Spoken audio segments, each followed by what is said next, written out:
Welcome to the Daybreak with Jeff Slakey podcast. I'm so happy you found us. Please subscribe, rate, review, and share this with your circle of influence. It's a collection of the interviews, news, and conversation during Daybreak with Jeff Slakey on I-Fiber One News Radio, KMAS, weekdays from 6 to 9.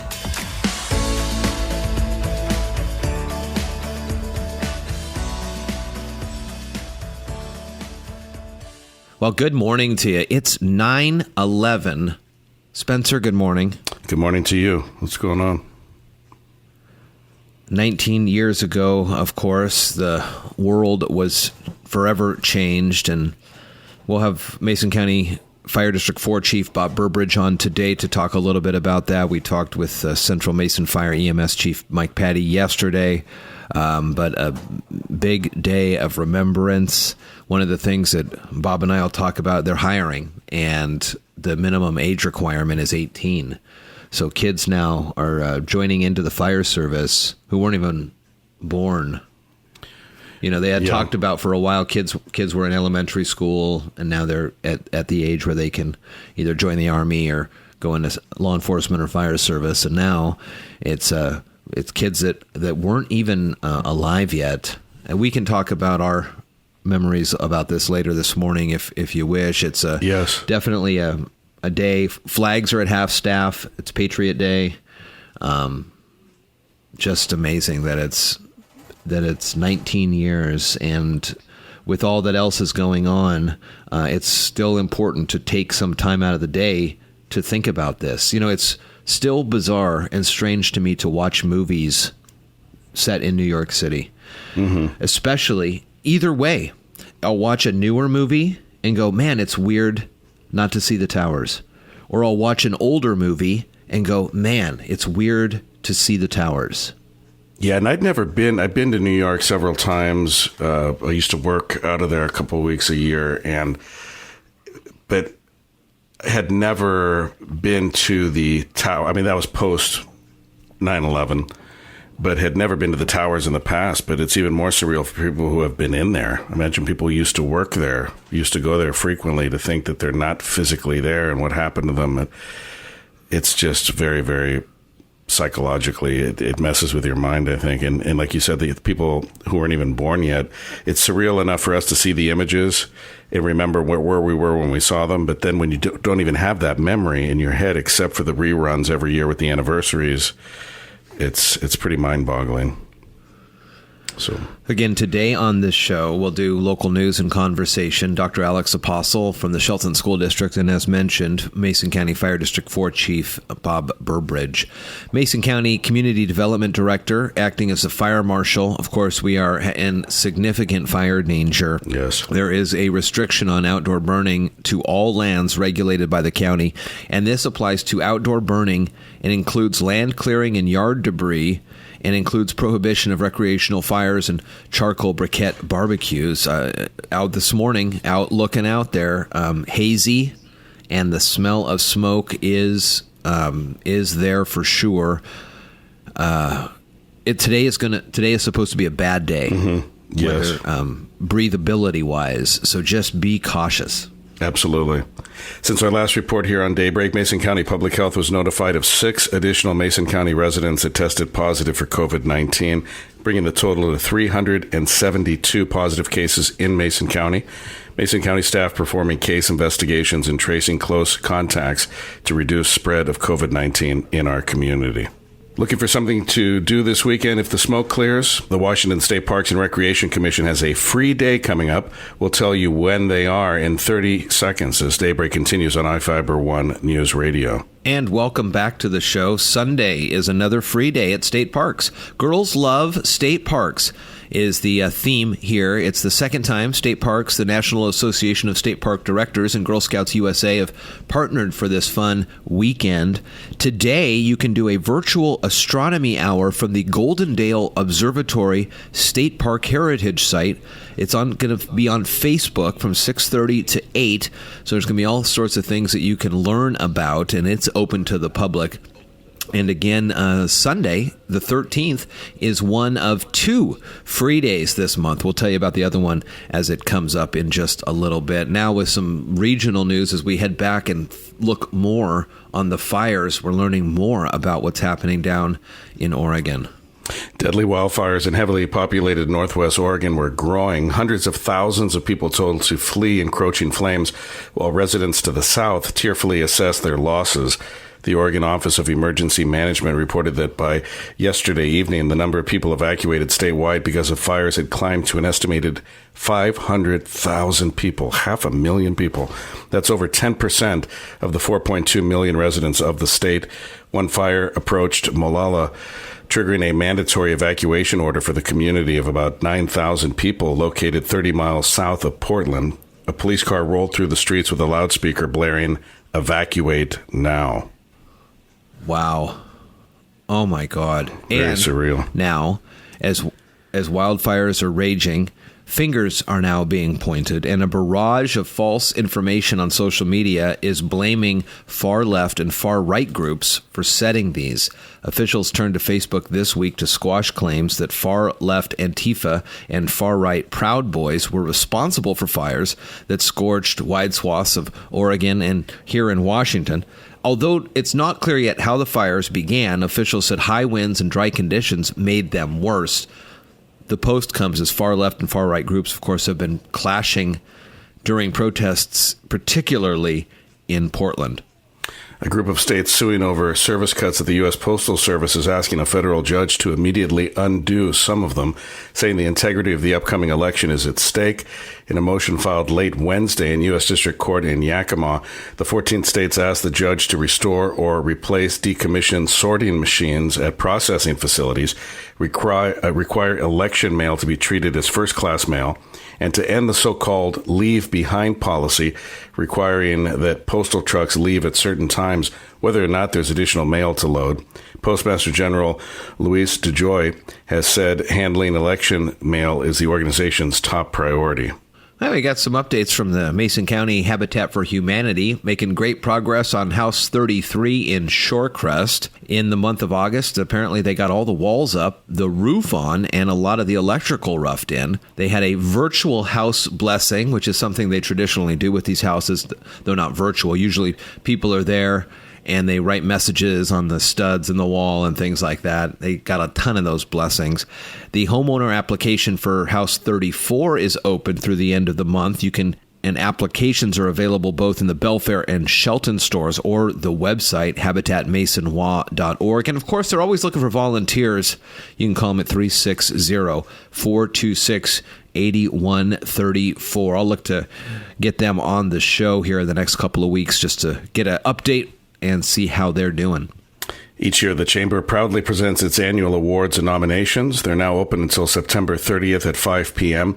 These aim to recognize the businesses and individuals in recognition of their accomplishments during the calendar year.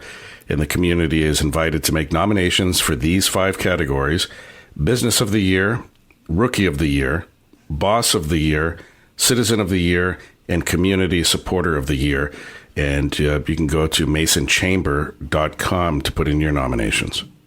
Well, it's hard to believe that today is again the 19th anniversary of 9/11. And coming up next, we'll talk a little bit about ways that we can go out and commemorate this tragic day. We'll talk about that coming up next here on Daybreak. And welcome back to Daybreak. Spencer Hughes, Jeff Slakey here on a Friday. It is the 19th anniversary in commemoration of the 9/11 terrorist attacks, and wreaths across America making a national call to stand out and wave flags to remember the anniversary and to commemorate the various times in which the planes were crashed on this day 19 years ago. And they suggest that we stand outside and wave a flag, if possible, for 1 minute at the following times. At 8:46, 5 hijackers took control of American Airlines Flight 11, flew it into the heart of New York City and the northern facade of the World Trade Center's North Tower, Tower 1. At 9:03, 5 other hijackers flew United Airlines Flight 175 into the southern facade of South Tower, World Trade Center, Tower 2. At 9:37, another 5 hijackers flew American Airlines Flight 77 into the western facade of the Pentagon in Arlington County, Virginia. And at 10:03, 4 hijackers crashed United Airlines Flight 93 into a field in Stony Creek Township near Shanksville, Pennsylvania. Again, throughout the rest of the morning here on the Daybreak Show, Dr. Alex Apostle and Mason County Fire Chief Bob Burbridge from Fire District Number 4. All that, more conversations are coming up here on this Friday morning, and a good Friday morning to you. From the iFiber One News Radio studios, you're listening to Daybreak. Well, good morning, everybody. Jeff Slakey and Spencer Hughes here on the Daybreak Show. On Zoom video conference right now, it's the Chief of Fire District 4, Bob Burbridge. Hey, Bob, how are you? Hey, good morning, bud. Good to see you. Let's catch up a little bit. It's been a little while. I know you guys had a levy that you were asking the voters to approve, and it didn't pass, but it was a real tight margin, right? It was, and this was a really tough campaign. You know, in the middle of a pandemic, we had a lot of moving parts, just in the reality of our world. A little anomaly with the EMS levies, per the state law. If it's an initial levy, a permanent levy, or a 10-year levy, it needs a supermajority. So we ended up with 58.2 because we asked the voters for a permanent levy, and there was a thought process behind that as part of our strategic plan. For long-term funding. EMS is one part of our taxation. There's a fire tax and an EMS levy tax. So there's a lot of energy that goes into renewing an EMS levy every 6 years. And, before COVID, strategically, we asked the voters for a permanent levy. And it was tough to get the message out. Sure. Some of the feedback we got afterwards, they thought they were asking for more when we were asking for the same, just for the long term. Oh, okay. Yeah. And I can see how there could be some confusion there and with everything else going on. So right. what's the next step then?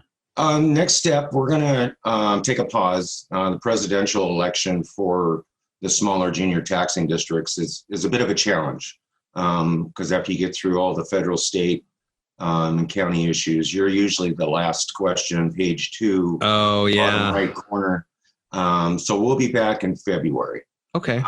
And that's even going to be a challenge because another part of the voting, we need to have, even if we do have a successful percentage to take us over as a win, we have to have 40% of the voters that voted in the presidential. So that's another anomaly to the Washington taxation. So wow. Right now we're internally, we're in discussions on a direction we're going to go, but we know we're going to be on the February ballot. And, we took all sat down, did a little after action, because there was all kinds of woulda, coulda, shoulda, but, let's not beat ourselves up. How can we go out and virtually touch people and make sure that they're well educated and understand the issue?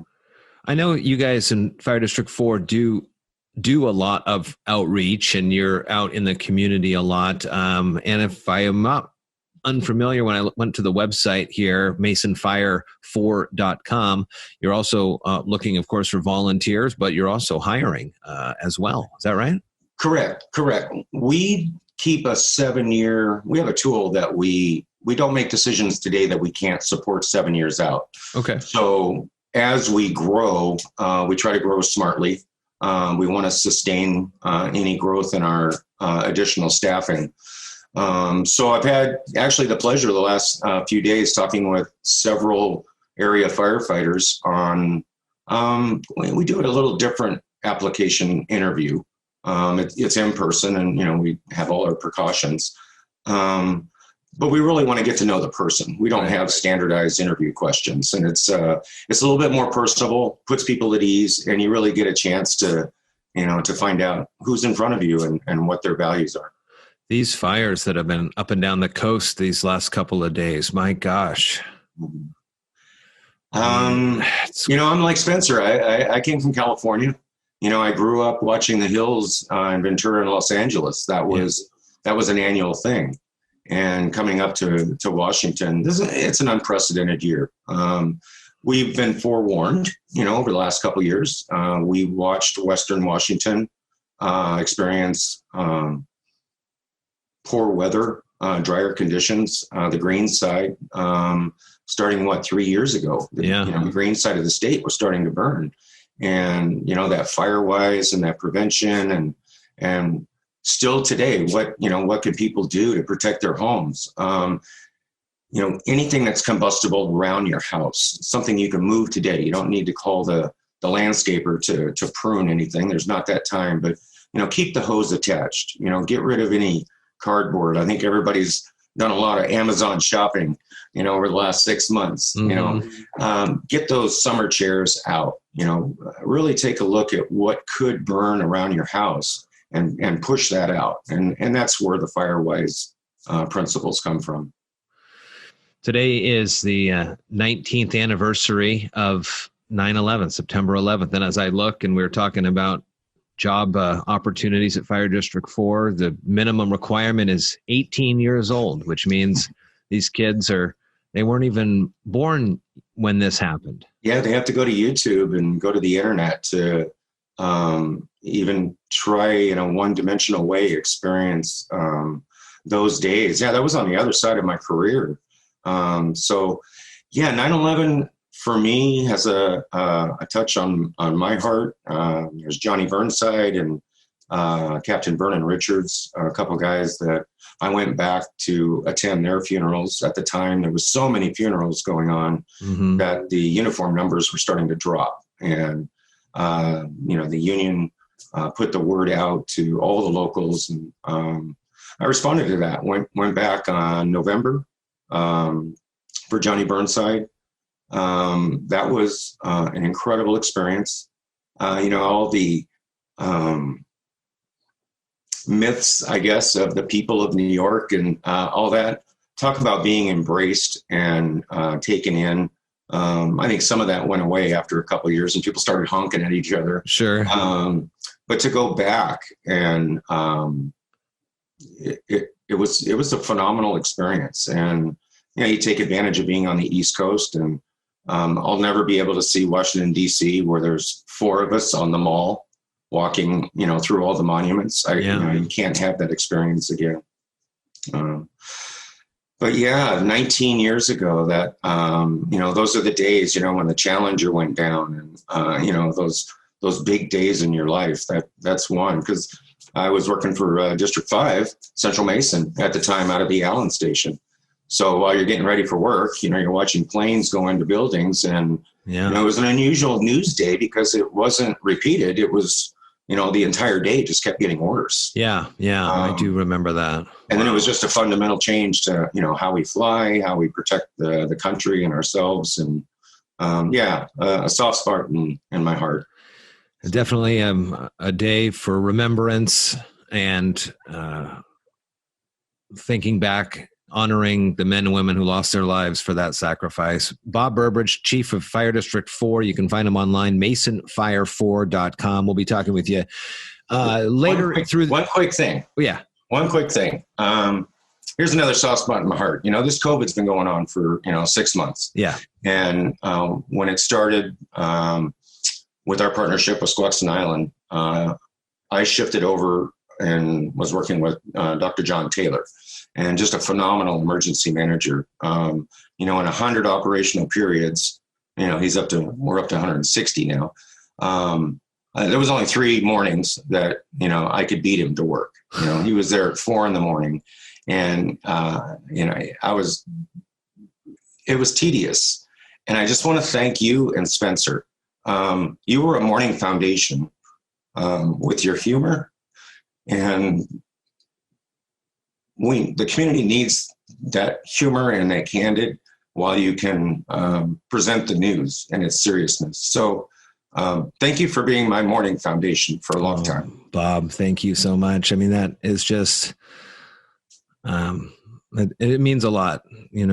Spencer and I try our best to make sure everybody starts their day with some information. And and hopefully a smile on their face. And it's nice to hear that from you. And I get caught downtown. I'll be driving up to a traffic light, and I'm laughing my, butt off.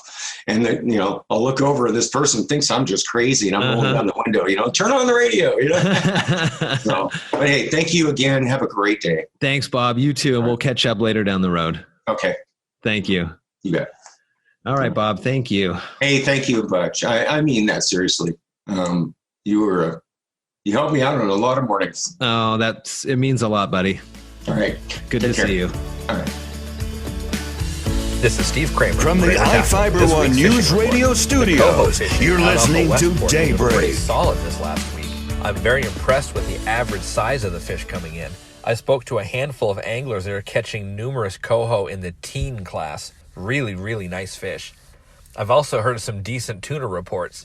Just need to get the wind to lay down to run out and catch some. If you'd rather catch steelhead, then the Hump Tulips has a few corked up at the mouth of Stevens Creek. Really light line and a coon shrimp seem to be the most productive. I've heard of a few fish coming out of the upper Wynoochee also. This coming weekend is opening weekend for archery elk season. I know a lot of land is closed due to fire danger. I would look into it before you leave. Last I heard, Weyerhaeuser was going to shut everything down, and some state lands were closed. So if you can, please take a kid fishing and make sure you check out the recreations page at ifiber1.com. And don't forget my site, kramertacklingguide.com. This is Steve Kramer. Thanks for listening and good fishing. Well, good morning, everybody. Jeff Slakey and Spencer Hughes here on the Daybreak Show. I've got on the phone line now from the Shelton School District, Dr. Alex Apostle. Good morning, Alex. Good morning, Jeff. How are you? I'm well. So it's a Friday here, and we've had school in the Shelton School District for about a week and a half. And what can you report on?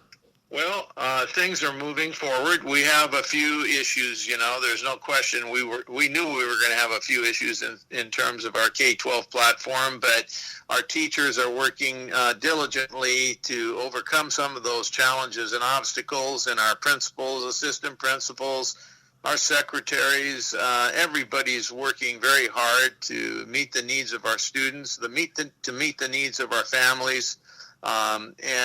With time, I think things are going to get much better. We did get some good news earlier this week that our enrollment is about 4,215. That is up from last week, which was basically around 3,750. Wow. And so we're 90 students above projection, which is good news, very good news if we can hold on to that. And hopefully we'll get more students back after the Labor Day weekend. But, we're working very hard. Things are looking much better than I thought they would at this moment in time. And I expect that we'll be improving every single week. I noticed at the board meeting and some of the discussion talking points was the shared work conversations. How's that coming along with the state? Well, there's no question that's one way to bring people back to work. But again, we need to be careful of the budget and how quickly we bring people back. But we're looking at job sharing as a way to begin that process. And there's a tremendous need for our secretaries and other people within the district.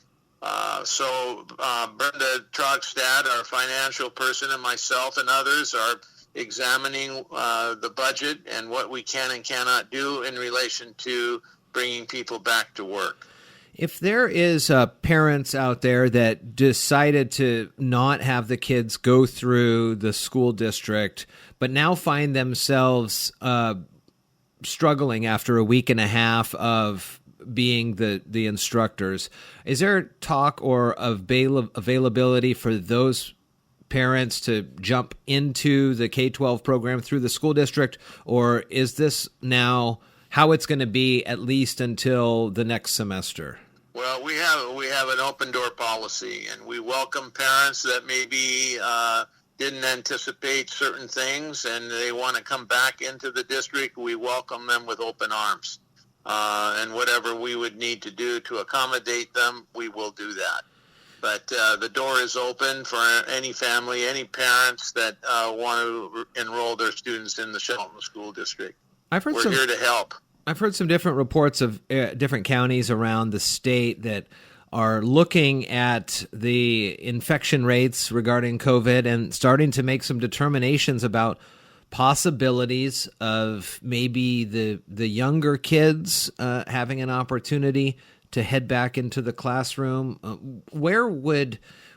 Are these discussions happening in Shelton schools, or are you kind of waiting for Superintendent Reichdahl from the state level to give forth some of that direction? Or the health department? No, we're anticipating the day when we're going to be moving forward.